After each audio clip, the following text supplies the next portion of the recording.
إلا الله وحده وحده وحده لا شريك له ولا نظير له ولا وزير له ولا مشير له ولا معين له ولا ند له ولا حد له ولا ضد له ولا مثل له ولا مثال له. صل على رسول خاتم الأنبياء المبعوث إلى كافة للناس بشيرا ونذيرا وداعيا إلى الله بإذنه وسراجا منيرا. قال الله تبارك وتعالى في كلام المجيد والفرقان الحميد: أعوذ بالله من الشيطان الرجيم. بسم الله الرحمن الرحيم. لقد من الله على المؤمنين إذ بعث فيهم رسولا من أنفسهم يتلو عليهم آياته ويزكيهم ويعلمهم الكتاب والحكمة وإن كانوا من قبل لفي ضلال مبين. في موضع آخر: ربنا وابعث فيهم رسولا منهم يتلو عليهم آياتك ويعلمهم الكتاب والحكمة ويزكيهم إنك أنت العزيز الحكيم.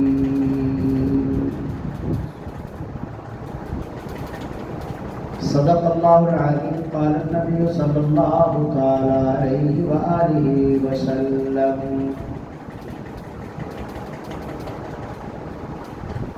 أنا ابن ذبيحين. في كلام آخر: الكبائر الإشراك بالله وعقوق الوالدين وقتل النفس وشهادة الزور. وصدق رسوله النبي الكريم ونحن على ذلك لمن الشاهدين والشاكرين والحمد لله رب العالمين. رب زدني علما رب زدني علما رب زدني علما. سبحانك لا علم لنا إلا ما علمتنا إنك أنت العليم الحكيم. رب اشرح لي صدري ويسر لي أمري واحلل عقدة من لساني يفقهوا قولي. يا رب صل وسلم دائما أبدا على حبيبك خير الخلق كلهم. بلغ العلا بكماله كشف الدجى بجماله حسنت جميع خصاله صلوا عليه وآله. اللهم صل على محمد وعلى آل محمد كما صليت على إبراهيم وعلى آل إبراهيم إنك حميد مجيد. اللهم بارك على محمد وعلى آل محمد كما باركت على إبراهيم وعلى آل إبراهيم إنك حميد مجيد.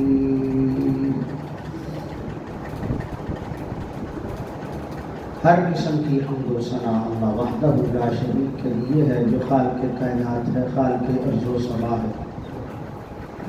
اور درود و سلام آقا نامدار حضور مدنی کریم صلی اللہ علیہ وسلم پر جو وجہ وجود کائنات ہے، مصدر موجودات ہے. نہایت ہی معزز مکرم محترم سامعین کرام، ایک بہت طویل مدت کے بعد اللہ رب العزت نے آپ سے محو گفتگو ہونے کا بندہ ناچیز و حقیر کو شرف بخشا ہے. غالباً 2012 یا 13 کی بات ہے. تو 2 مرتبہ یہاں آپ سے محو کلام ہونے کا موقع میسر ہوا۔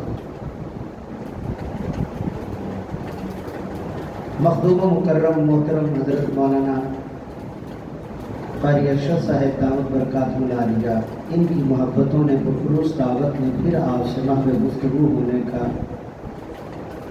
موقع فراہم کیا۔ اللہ نے توفیق بخشی۔ دعا فرمائیں اللہ رب العزت جو باتیں یہاں کہیں سنی جائے اس پر عمل پیرا ہونے کی توفیق نصیب فرمائے۔ اور قابل ستائش اور قابل تعریف ہے حضرت مولانا کہ دیکھنے میں یہ بات ملی ہے کہ الحمدللہ امام صاحب کے ممبر پہ بیٹھنے سے پہلے چند احباب سامنے سامعین میں شمار ہیں۔ بیشتر مساجد میں جب جمعے کا موقع ملتا ہے تو خطبہ دیواروں کے ساتھ ہی ہوتا ہے۔ یہ ان کی محنت ہے، یہ ان کی گفتگو کی غالباً تاثیر ہے، یقیناً بلکہ تاثیر ہو۔ یہ ماہ ذی الحجہ کا آغاز ہو چکا ہے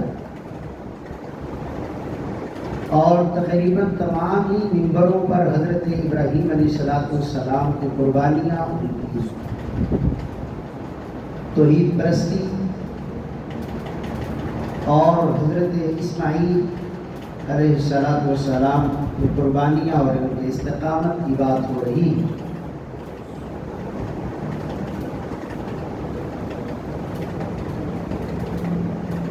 اور ابراہیم علیہ السلام کی آزمائشوں کے قصے ممبر سے سنائے جا رہے ہیں۔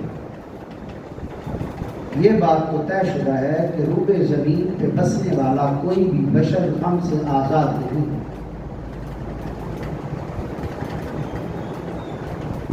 ایسا ہو ہی نہیں سکتا، انسان ہو، آدم کی اولاد ہو، اسے کوئی غم نہ ہو، کوئی پریشانی نہ ہو، یہ ممکن نہیں۔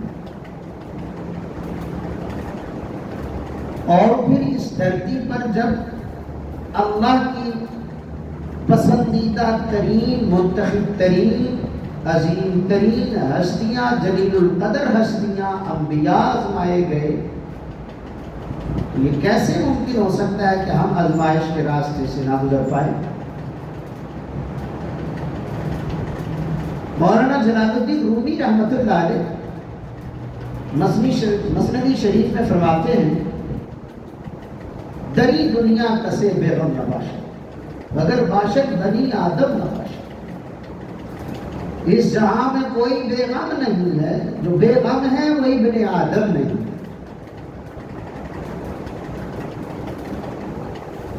یہ بات تو طے شدہ ہے کہ آزمائشیں آنی ہیں، اور اللہ رب العزت نے ہمیں بچپن سے ہی یہ عقیدہ سیکھنا، سمجھنے کا موقع دیا، تعلیم دی کہ وَالْقَدْرِ خَيْرِهِ وَشَرِّهِ مِنَ اللَّهِ تَعَالَى،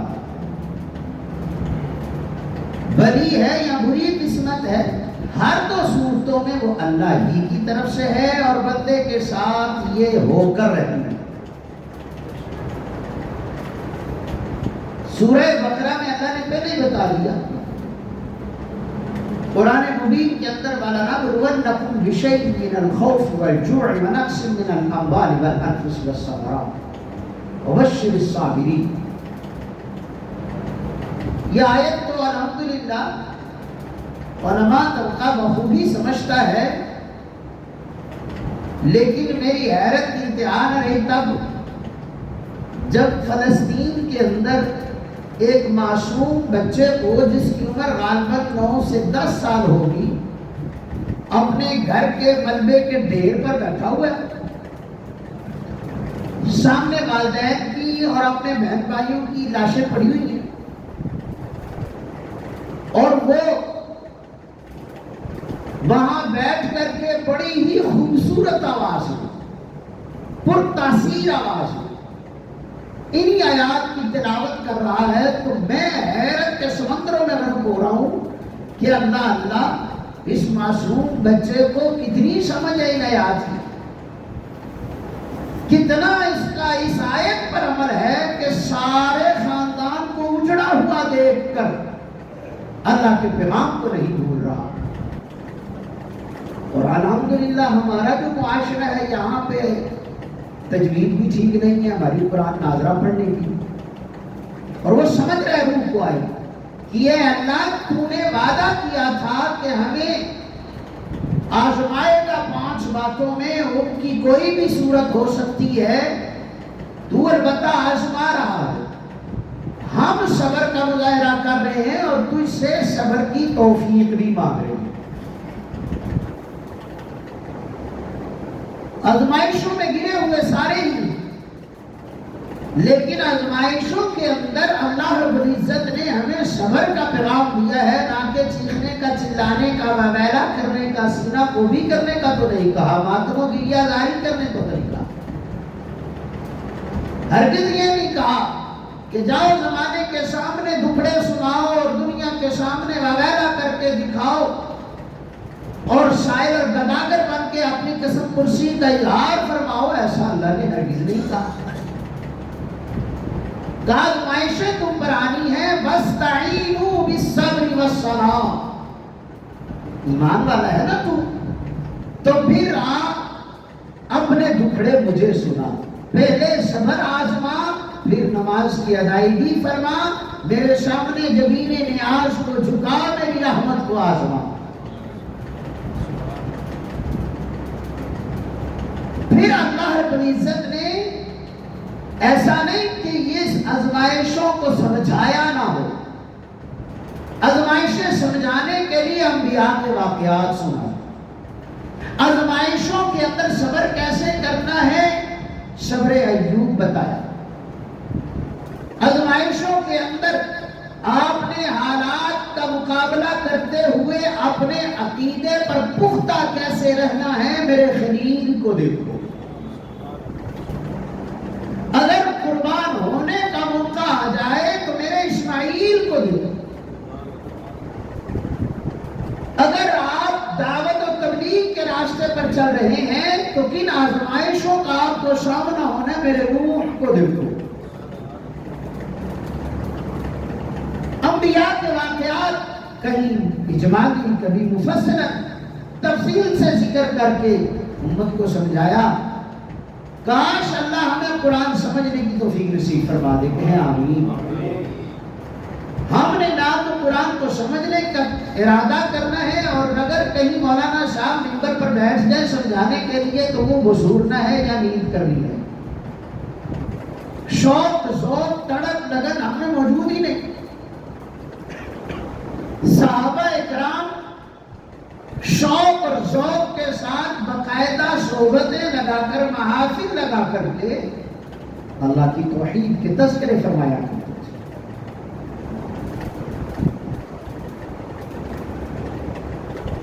قرآن مبین کے اندر حضرت ابراہیم علیہ السلام کی آزمائشوں کا تذکرہ فرماتے ہوئے اللہ نے فرمایا اعوذ باللہ من الشیطان الرجیم بسم اللہ الرحمن الرحیم وَإِذِ ابْتَلَىٰ إِبْرَاهِيمَ رَبُّهُ بِكَلِمَاتٍ فَأَتَمَّهُنَّ.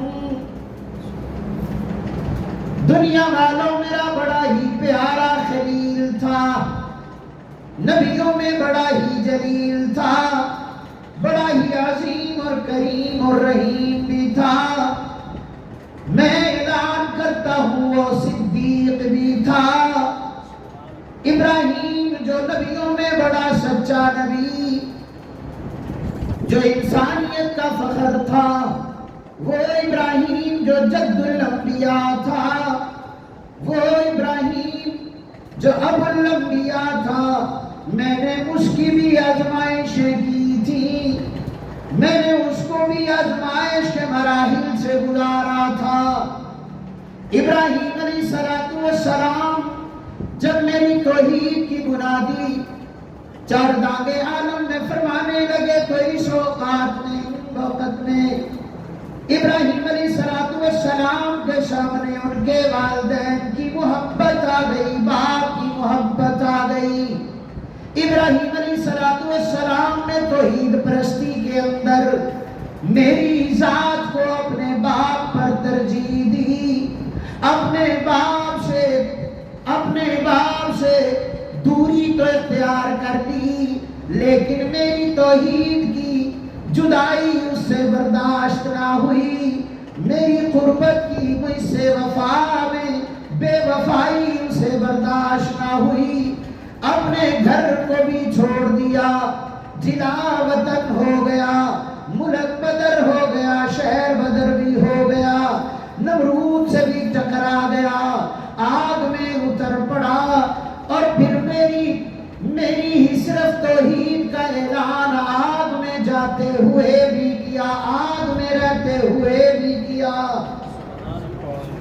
میری توحید کا ڈنکا بجاتا رہا، آگ کے اندر جانے والے امتحان میں بھی 100% نمبر حاصل کر گیا، پاس ہو گیا، میری بارگاہ میں خاص ہو گیا۔ ابراہیم اس امتحان میں سرخرو ہونے کے بعد پھر بات آ گئی بیوی کی محبت کی، تو جب میں نے انسانیت کے سامنے یہ بات رکھنے کا ارادہ فرما لیا کہ دنیا کو خبر ہو جائے یہ جو ابراہیم میرا خلیل بنا ہے یوں ہی بلا وجہ خلیل نہیں بنا،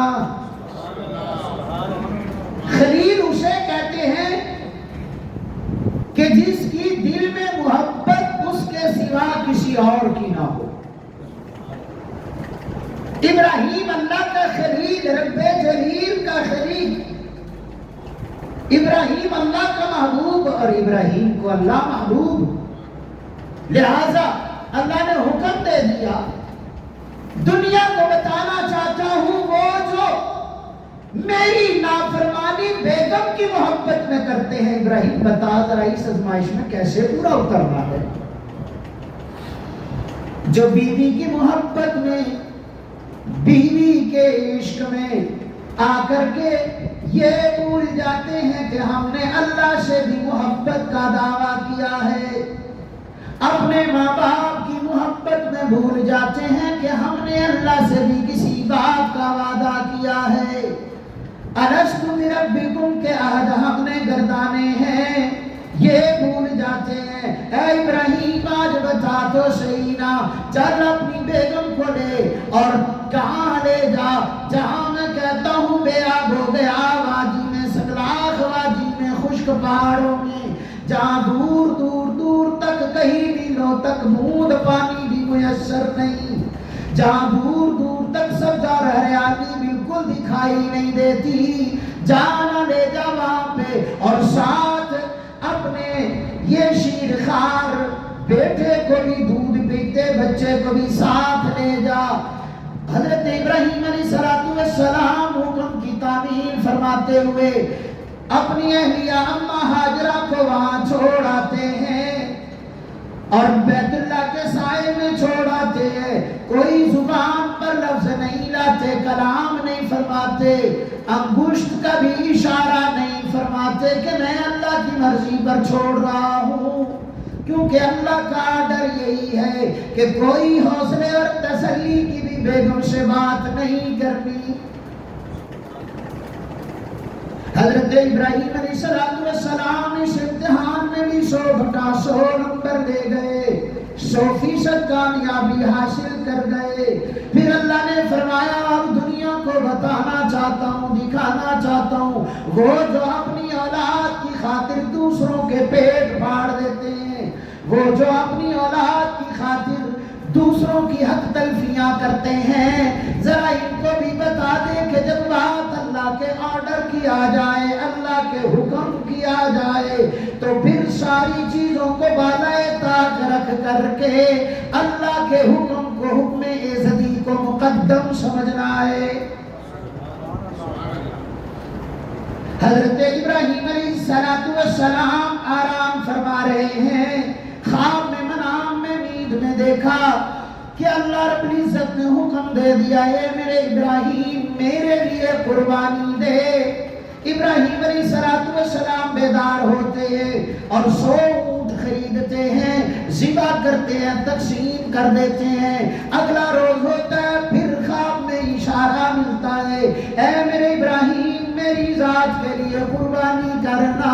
ابراہیم علیہ السلام پھر 100 اونٹ لیتے ہیں، ذبح کرتے ہیں، قربان کر دیتے ہیں، پھر واپس آتے ہیں، رات کو آرام فرماتے ہیں، تو پھر نیند میں دیکھتے ہیں مطالبہ وہیں کھڑا ہے۔ میرے اللہ نے فرمایا ابراہیم میری ذات کے لیے قربانی دینا اور اپنی پسندیدہ چیز کی قربانی دینا، جس سے بے پناہ تیری شیفتگی ہے، بے پناہ وارفتگی ہے، جس کے ساتھ بے پناہ تجھے عقیدتیں ہیں، مودتیں ہیں، محبتیں ہیں، جس کے ساتھ تو بے پناہ چاہتیں رکھتا ہے، جس کے ساتھ تو نے اپنی آرزویں باندھ رکھی ہیں، تیری تمناؤں کا انحصار جس ذات پر ہے، آج اسی کو میرے نام پر نثار کر دینا۔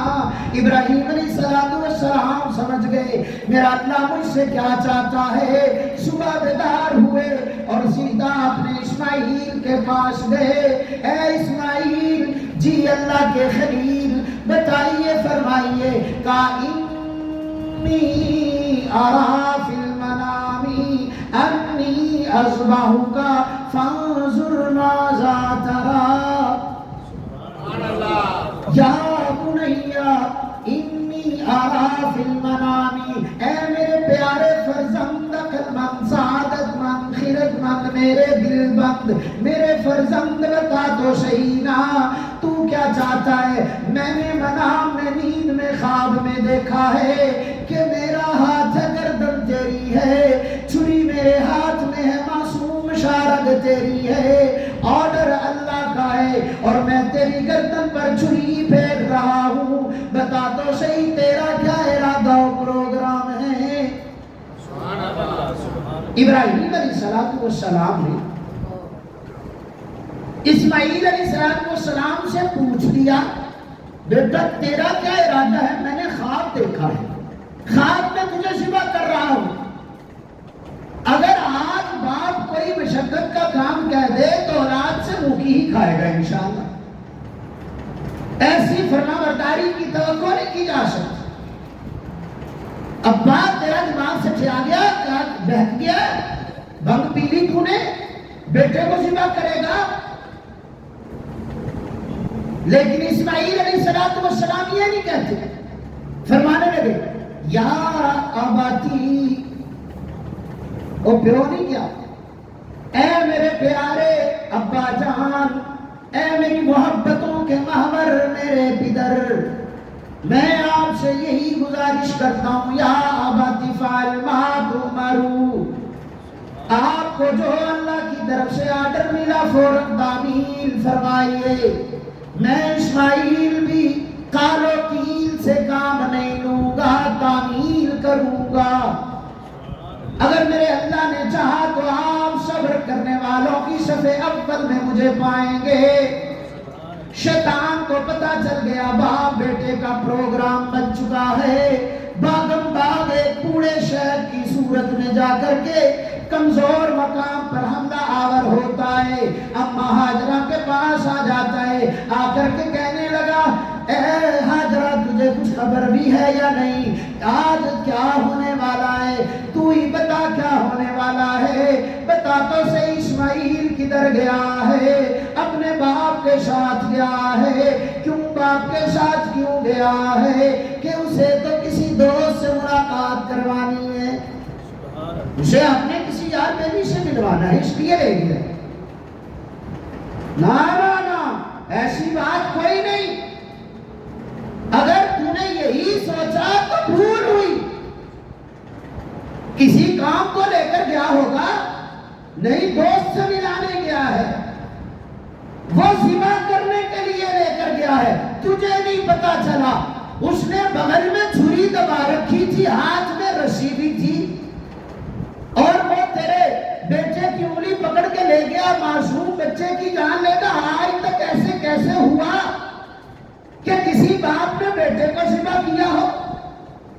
شیطان بھی سچ بولنے پہ مجبور ہو گیا، کبھی کبھی شیطان بھی سچ بولنے پر مجبور ہو جاتا ہے، لیکن ہم مجبور نہیں ہوتے سچ بولنے پر۔ ہماری روٹی ہضم نہیں ہوتی جھوٹ بولے گی نا. ہر قدم پر جھوٹ، ہر قدم پر جھوٹ. کسی چھاپڑی والے جس نے سر پہ چھاپڑی رکھی ہوئی ہے جھوٹ سے وہ بھی باز نہیں آتا، موچی بھی باز نہیں آتا، ریڑھی والا بھی باز نہیں آتا، تاجر تو ماشاءاللہ ان کا تو بزنس ہی جھوٹ پہ چلتا ہے. ہم نے ہر قدم پر جھوٹ اختیار کر لیا. اللہ اس لعنت سے ہمیں محفوظ فرمائے. یہاں شیطان سچ بولنے پہ مجبور ہو گیا، کہنے لگا اسے اللہ کا حکم ہوا ہے اس لیے ذبح کرنے کے لیے لے کر گیا ہے. اما ہاجرہ کہنے لگی دفع ہو ابلیس خبیث 420، اگر تو اسے اللہ کا آڈر ہے پھر ایک اسماعیل نہیں، میں ہاجرہ کروڑوں اسماعیل اللہ کے حکم پہ یوں ہی نثار کرنے لگا.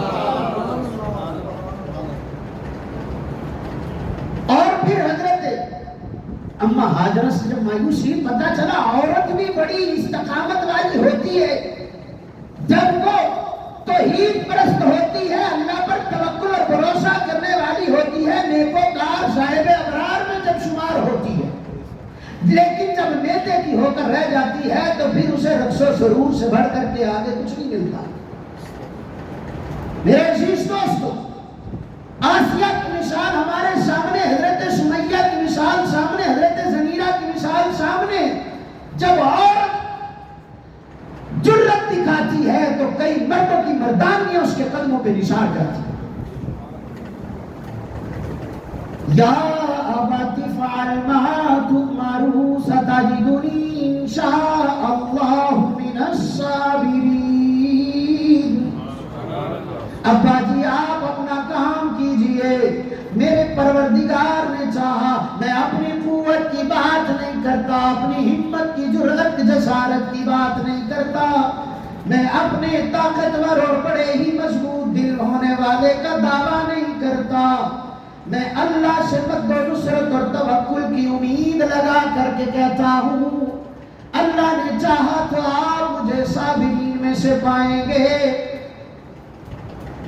ابراہیم علیہ السلام نے کہا ٹھیک ہے بیٹا چل. شیطان بھی آ گیا اسماعیل کے پاس کہ معصوم بچہ ہے، اسے بہکانا آسان ہوگا. حضرت اسماعیل علیہ السلام کو بہکانے لگا، کہنے لگا اسماعیل تجھے پتا ہے تیرا باپ کدھر لے کر جا رہا ہے؟ ہاں مجھے پتا ہے کہ وہ مجھے ذبح کرنے کے لیے لے جا رہا ہے. اے اسماعیل تیری عقل کام نہیں کرتی، تیرے باپ نے خواب دیکھا، خواب کے جواب میں تجھے ذبح کرنے چل پڑا. کبھی خوابوں کی بنیاد پر بھی اپنے تعمیرات اور تعبیرات کی بنیاد رکھا کرتے ہیں. اسماعیل نے کہا اے بدماش تو بھی ابلیس خبیث ہے، دفع ہو جا. میں اسماعیل جانتا ہوں میرا باپ اللہ کا بڑا ہی برگزیدہ جلیل القدر پیغمبر ہے اور اس کا خواب وحی ہوا کرتا ہے، اللہ کا حکم اور آرڈر ہوا کرتا ہے. یہ ہم لوگوں کے خواب تھوڑی ہے، ہمیں زیادہ سے زیادہ کھانے کے خواب آئے، الٹ پٹانگ خواب آئے، یہ خواب نبوت کا ہے. چنانچہ اسماعیل علیہ السلام نے بکن کر مارے. یہاں سے بھی مایوس ہو کر کے ابراہیم علیہ السلام کو بہکانے لگا. ابراہیم علیہ السلام نے بھی شیطان کو کنکر مار دیے، اسے مسترد کر دیا، کام شروع کر دیا. اسماعیل علیہ السلام کی معصوم گردن پر چھری چلانے کے لیے تیز کرنا شروع کر دی. اور پھر ادھر اسماعیل علیہ السلام نے کہا فلما اسلما وتلہ للجبین. ابا جی آپ اس طرح کیجئے گا، کہیں پسر اور پدر کے درمیان آنکھیں چار ہوں تو کہیں جذبات میں بہ کر کے ارادہ ملتوی نہ کر بیٹھے. آپ یوں کیجئے میری آنکھوں پہ پٹی باندھ دیجئے، میرا چہرہ زمین کی جانب کر دیجئے گا نا. ابراہیم علیہ السلام نے یہ اہتمام انتظام بھی کر لیے اور پھر چھری بھی پھیرنے کے سارے پروگرام بنا لیے. قوت آزمانی لیکن اللہ نہیں چاہتا تھا. دونوں نبی باوجود اس کے چاہتے ہیں، ایک چاہتا ہے ذبح کر دوں، دوسرا چاہتا ہے ذبح ہو جاؤں. لیکن مختار کل نے کہا اے ابراہیم اے اسماعیل دونوں نبی بھی مل جاؤ، آج اپنی قربانی پیش کر دکھاؤ، سارے پروگرام اور اقدام کر لو.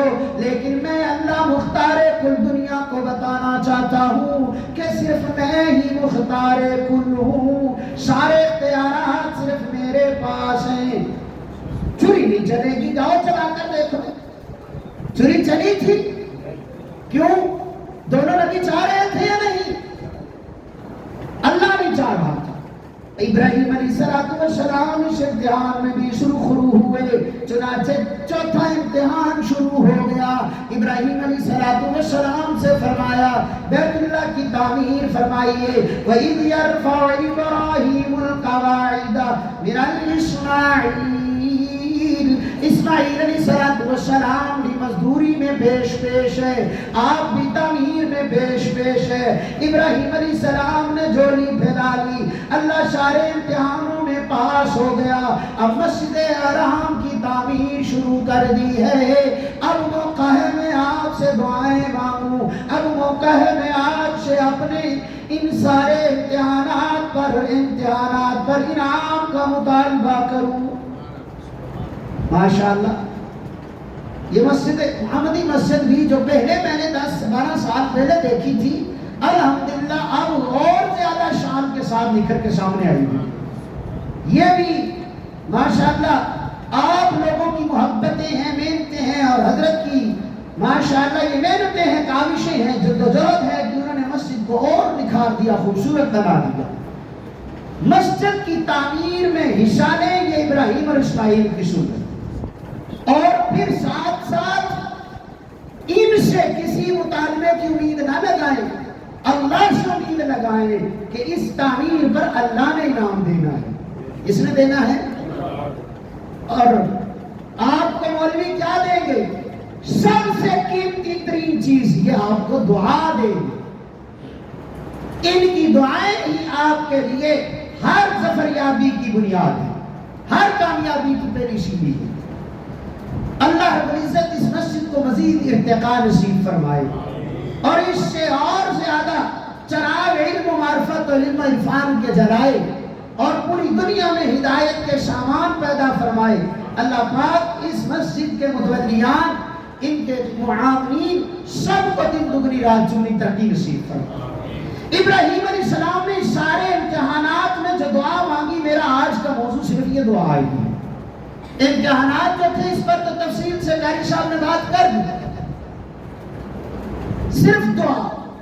ابراہیم علیہ السلام نے سارے امتحانات میں پاس ہو کر کے جو دعائیں مانگی، ان میں سے ایک دعا تو یہ تھی کہ اللہ یہ جو میں نے مسجد بنائی ہے اس کو آباد فرما دے. کیا کر دے؟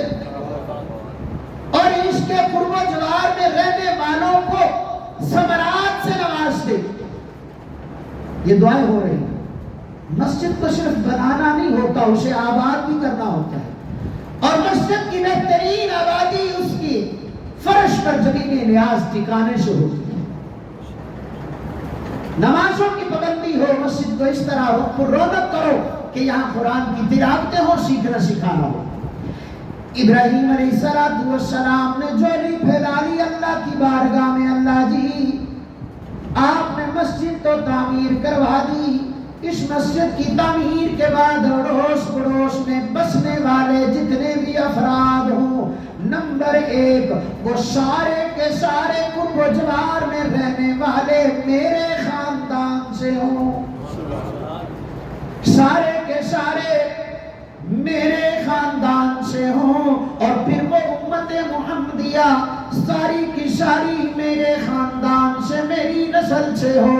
اور تو اور ربنا وبعث فیہم رسولا منہم، اے اللہ میں تجھ سے ایک در نیاب، گوہر نیاب، جوہر نیاب، در تابہ کا مطالبہ کرتا ہوں. میں آپ سے روٹی بوٹی کوٹھی نہیں مانگتا. میں آپ سے آج جولی پھیلا والوں کو بتانا چاہتا ہوں ابراہیم کا انتخاب کیا ہے۔ اے اللہ وہ موتی وہ لال وہ جوہر مجھے عنایت فرما دے، ابھی کائنات وجود میں نہیں آئی تھی، تو نے شمس السما اور یہ شمس السما کی کرنیں، یہ کرنوں کی ٹمٹماہٹ، یہ معطر گلستان، یہ گلستان کی کلیاں، یہ کلیوں کا کھلنا، یہ پھولوں کی مہکاہٹ، یہ عالم کے حسین نظارے، یہ نظاروں کی مینا کاری اور یہ بہاروں کی آمد و رفت اور یہ باد صبا کی چلچلاہٹ، یہ سمندر و دریا اور اس کے سیلان، یہ سمندر و دریا اور اس کے سفینے، غرض یہ سارا جہاں اور جہاں کے نگینے، ابھی کچھ بھی تو نے کائنات میں وجود نہیں دیا تھا، لیکن اس در نیاب کو تو نے پہلے ہی تراش کر کے سنبھال کر کے اس کے نور نبوت کو رکھ لیا تھا۔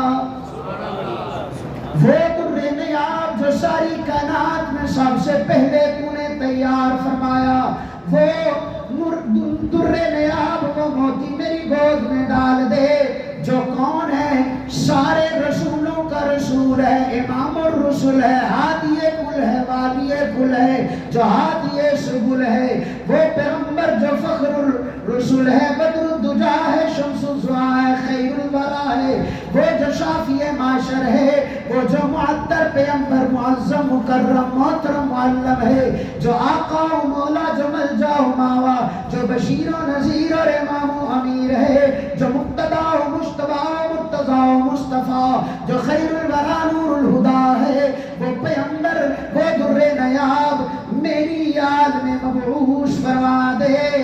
اے اللہ وہ نگینہ وہ ہیرا جس کے متعلق تیرے قرآن میں تلاوتیں کرتے ہوئے آیات میں یہ بتا دیا کہ وہ ہیرا ایسا واللیل کی زلفوں سے سجا ہوا، ما زغ البصر کی نگاہوں سے آویزا ہے، وہ جو ولسان و شفتین کے لبوں کی نرمائی رکھنے والا ہے، وہ جو اپنی زبان میں لا تحرک بہ لسانک لتعجل بہ والی گداز رکھنے والا ہے، وہ جو وما ينطق عن الهوى والی آواز اور نطق رکھنے والا ہے، وہ در نیاب جس کو تو نے سب سے پہلے تراشا، جس کے متعلق جبریل بھی گواہی دیتا ہے۔ سیرت حلبیہ کی روایت ہے، حضرت جبرائیل علیہ السلام رحمت عالم صلی اللہ تعالی علیہ وسلم کی خدمت میں حاضر ہوئے اور آ کر کے عرض کرنے لگے، یا رسول اللہ صلی اللہ تعالی علیہ وسلم، میں آپ کے دیدار کو یہاں تشریف لایا ہوں۔ اے جبرائیل ٹھیک ہے دیدار سے شرف یاب ہوتا رہے، لیکن میری ایک بات کا جواب تو دینا۔ جی جی اے اللہ کے حبیب پوچھئے آپ کیا پوچھتے ہیں؟ اے جبریل تو یہ تو بتا تیری عمر کتنی ہے؟ یا رسول اللہ مجھے تو اپنی عمر کے بارے میں کچھ اندازہ نہیں، مجھے نہیں پتا، کچھ تو اندازہ ہوگا نا۔ ہاں اے میرے پیارے آقا صلی اللہ تعالی علیہ وآلہ وسلم، مجھے اتنا یاد پڑتا ہے جب میں دنیا میں آیا، جب میرا وجود بنا، جب میرے وجود میں شعور اور روح کی وادیاں آباد ہوئیں، اس وقت میں نے آسمان پر ایک ستارہ، ایک سیارہ، ایک نجم بڑا ہی تاباں چمکتا ہوا دیکھا۔ پھر 1000 سال گزر گیا، پھر میں نے اس چاند اس ستارے کو دوبارہ دیکھا، پھر 70,000 سال بیت گئے، میں نے اس ستارے کو پھر دیکھا، پھر 70,000 سال بیت گئے، میں نے اس ستارے کو پھر دیکھا۔ یا رسول اللہ 70,000 سالوں کے بعد 70,000 بار میں اس ستارے کی دید کر چکا ہوں۔ حضرت جبرائیل سے مسکراتے ہوئے پروردگار کے پیارے حبیب نے پوچھا، اے میرے جبرائیل یہ تو بتانا کہ تجھے پتا ہے وہ ستارہ کون تھا؟ فرمایا نہیں یا رسول اللہ صلی اللہ تعالی علیہ وسلم۔ حضور نے فرمایا سن، وہ ستارہ میں ہی تو تھا، وہ ستارہ میں ہی تو تھا۔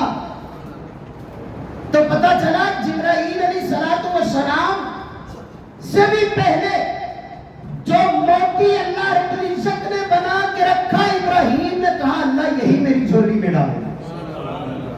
وَالْهَدِيِ الَّذِي کان نبیا وآدم علیہ الصلاۃ والسلام بین الماء والطین لولاه خلق السماوات والارضین۔ میرے اللہ کے پیارے پیغمبر نے فرما دیا ابھی آدم علیہ السلام بھی پانی اور مٹی کے درمیان تھے، ابھی آسمان بھی وجود پذیر نہیں ہوا تھا، ابھی زمین بھی فراش نہیں ہوئی تھی کہ اللہ نے میرے نور نبوت کو پہلے ہی تخلیق فرما دیا تھا۔ یہ سب سے پہلا موتی کہاں دنیا میں بڑے آئے، سب نے دعائیں مانگی۔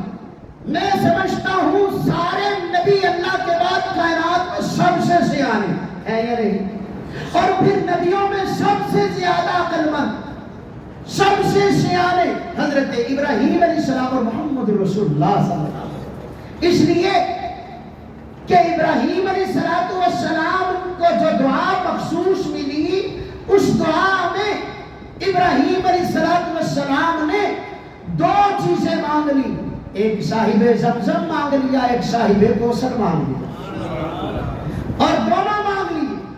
اور پھر اور سمجھداری کی دعا دیکھو، ابراہیم علیہ السلام نے امت بھی مانگ لی، امت کا نبی بھی مانگ لی، کہا یہ امت بھی میری آل سے ہو، اس امت کا نبی بھی۔ حضرت عیسیٰ علیہ السلام پر اللہ کی طرف سے وحی آتی ہے، مستدرک للحاکم کی روایت ہے، رحمت عالم صلی اللہ تعالی علیہ وسلم ارشاد فرماتے ہیں کہ اللہ پاک نے ارشاد فرمایا، حدیث قدسی ہے، فرمایا اللہ رب العزت نے یا عیسیٰ آمن بمحمد فلولا محمد ما خلقت آدم فلولا محمد ما خلقت الجنت والنار۔ اے پیارے عیسیٰ محمد پر ایمان لا، اللہ جی ایمان تو عالم ارواح میں جب مساق ہوا میں وہاں تو اعلان تو کر چکا ہوں، ایمان تو لا چکا ہوں، لیکن یہاں تجدید ایمان کا کیوں کہا جا رہا؟ اس لیے کہ اے عیسیٰ انبیاء میں سب سے آخر پر محمد سے پہلے تو مبعوث ہوا ہے، لہذا دنیا والوں کو پتہ چل جائے عیسیٰ ایمان لا چکا ہے، محمد کا امتی بن چکا ہے، لہذا قیامت کے قریب تشریف لائیں گے، امتی بن کر آئیں گے، اپنی نبوت نہیں چلائیں گے۔ اس لیے یہیں پہ بتا دے یا عیسیٰ آمین بمحمد، اے عیسیٰ محمد پر ایمان لا۔ اگر میں نے محمد کو پیدا نہ کرنا ہوتا تو میں نے آدم علیہ السلام کو ہی پیدا نہیں کرنا تھا۔ مطلب ساری کائنات کے نگینے ہیرے موتی درر سارے کے سارے اللہ نے جتنے بھی رکھے وہ محمد کے صدقے رکھے، حضور صلی اللہ علیہ وسلم کی وجہ سے رکھے۔ اس لیے ابراہیم علیہ السلام نے کہا ساری کائنات جس کی وجہ سے ہے، اے اللہ وہ جو تیری مشیت میں صرف ایک ہے وہ موتی مجھے دے۔ ابراہیم علیہ السلام نے کہا ہوگا تخیلات میں کہتا ہوں، اے اللہ وہ موتی مجھے دے دینا جو ابو بکر اور عمر کا داماد ہے، وہ موتی مجھے دے دینا جو عثمان اور علی کا سسر ہے، وہ موتی مجھے دے دینا جو قاسم طیب طاہر ابراہیم کا والد ہے، وہ موتی مجھے دے دینا جو ام کلثوم رقیہ زینب اور فاطمہ کا والد ہے، وہ موتی مجھے دے دینا جو حسن حسین محسن علی بن ابی لاس اور عبداللہ بن عثمان کا نانا، وہ موتی مجھے دے دینا کہ جو عبداللہ کا لخت جگر ہے، عبد المطلب کا نور نظر ہے، وہ موتی جو آمنہ کا لال ہے، اے اللہ وہ موتی مجھے عنایت فرما دینا کہ جس موتی کو آپ نے ساری کائنات کے لیے اسوہ بنایا ہے۔ لَقَدْ كَانَ لَكُمْ فِي رَسُولِ اللَّهِ أُسْوَةٌ حَسَنَةٌ، اے اللہ وہ موتی جو تو نے ساری کائنات میں سب سے بلند فرمایا، وَرَفَعْنَا لَكَ کا ذکرت، وہ موتی جو ہر اعتبار سے کامل ہے، مکمل ہے، اکمل ہے، وسیم ہے، قسیم ہے، حسین ہے، جمیل ہے، عظیم ہے، کریم ہے، رحیم ہے، رؤوف ہے، شفیق ہے، صدیق ہے، وہ موتی جو ساری خوبیوں اور اوصاف کو اپنے اندر موجزن رکھتا ہے، وہ موتی میری جھولی میں ڈال دے۔ اللہ نے فرمایا ٹھیک ہے ابراہیم، تیری یہ دعا میں ضرور قبول کروں گا۔ 1500 سال بیت گیا اور پھر محمد رسول اللہ صلی اللہ تعالیٰ علیہ وسلم کو اللہ نے حضرت اسماعیل علیہ السلام کے سب سے بڑے بیٹے نابت کے خاندان میں قریش میں بنی ہاشم میں مبعوث فرما دیا، اور پھر اعلان فرما دیا لقد من اللہ علی المؤمنین اذ بعث فیہم رسولا من انفسہم۔ ابراہیم نے جو دعا مانگی تھی، اے دنیا والوں، اس دعا کو میں اللہ نے منظور کر لیا، اور پھر تم پر یہ احسان کر رہا ہوں، ہزاروں کروڑوں اربوں خربوں نعمتیں میں نے تمہاری جھولی میں ڈالی، لیکن میں نے کسی پر احسان نہیں جتلایا۔ آج محمد تم میں مبعوث کر رہا ہوں، لہذا خاتم النبیین ماجبین نازمین، یہ خاتم المرسلین تم میں بھیج رہا ہوں، اے محمد کی امت تم پر احسان کر رہا ہوں۔ لہذا ابراہیم علیہ السلام کو وہ موتی ملا یا نہیں ملا؟ میرے بھائیوں، آزمائشیں آنی ہے، آزمائشوں پر ہم نے پورا اترنا ہے، اللہ سے مدد لیتے ہوئے، صبر کرتے ہوئے، اور پھر جب دعاؤں کا موقع آئے، ان آزمائشوں پر پورا اترنے کے بعد جب اللہ سے مانگنے کا موقع آئے تو پھر سب سے قیمتی چیز ہدایت ہے، وہ مانگنا، پھر ہدایت مانگنا۔ یہ جب ہدایت مانگ لی، جب آپ نے اللہ کو مانگ لیا، پھر یہ ساری پریشانیاں، یہ سارے غم، یہ سارے صدمے ہوا ہو جائیں گے، ان کی کچھ بھی مقدر اہمیت باقی نہیں رہے گی۔ دعا فرمائے اللہ رب العزت ہمیں دعائے ابراہیمی کی قدردانی کی توفیق نصیب فرمائے، اور جو باتیں کہیں سنی گئی ان پر عمل کرنے کی توفیق نصیب فرمائے۔ اللہ نے چاہا تو پھر کبھی ملاقات ہوگی، زیور اختصار سے ہو جب بیان آراستہ، کم گوئی دانائی کی دلیل ہو سکتی ہے، خیال وقت سامع ہے مجھے ہر دم، وگرنہ بات اور بھی طویل ہو سکتی ہے۔ وما علینا الا البلاغ۔